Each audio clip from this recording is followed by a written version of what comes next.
obviously a great game for you. How are you kind of able to find your rhythm tonight?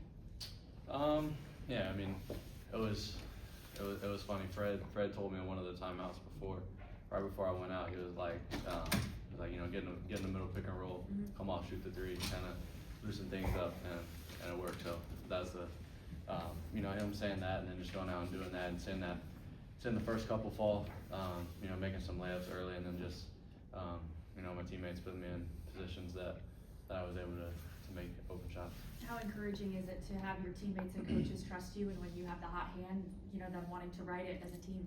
Yeah, it's really cool. Just having their confidence and trust to go out there and make the right play and make the shot is huge. And they feel the same thing when they're rolling for me. So it was a fun game. We didn't come out great, and we had to fight from behind and to get back. But it was a tough loss. But we'll get a lot of good things from it.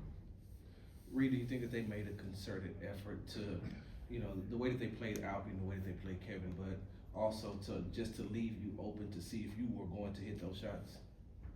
Yeah, I mean, you kind of have to when you have guys like Alfie and Kevin, because both of them could get 40 very easily if you don't have multiple guys guarding them, and that shows a lot about Alfie and Kevin, that when teams are doing that, they're still looking and able to pass out of it and get guys open shots. What was it about that second half, the way that you and Jabari were able to play that kind of two-man game? Yeah, it's like you said, they're taking the ball out of KD and Alfie's hands, and they're hitting the short roll, and then it's one guy guarding me and Bari. At that point, it's just making the right basketball play, whether you shoot it or one more. And Bari was unbelievable tonight. Hit 5 threes and was all over the place. As you continue to shoot a high percentage from three-point range, you seem to open up your mid-range game. How do you think that's going to help you, throughout the season, kind of just open up the entire floor for you? Yeah, I think it's important, just because it kind of be more of just a three-point shooter.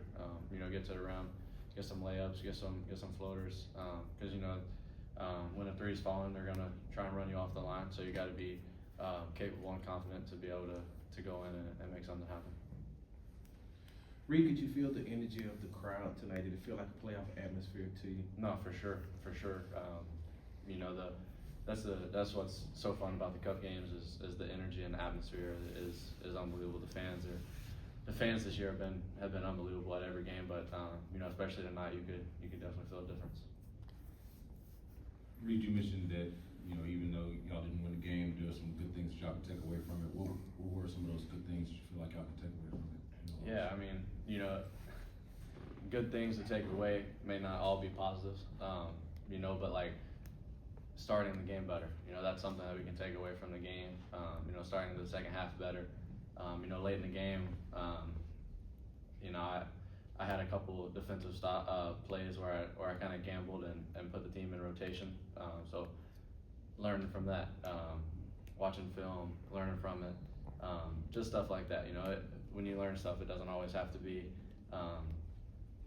good things to watch. You can get good info on bad things that happen as well. Reed, you've been in the NBA for a couple of years now. There are moments when you look at a player like Nikola Jokic and just love his ability to play game. Yeah, I mean he's an unbelievable player. This is my first time actually playing against him, so that's what he does. He's really good at getting his guys open and making the right play and making a basket when he needs to make a basket. So he's a really good player. Thank you. Thank you guys.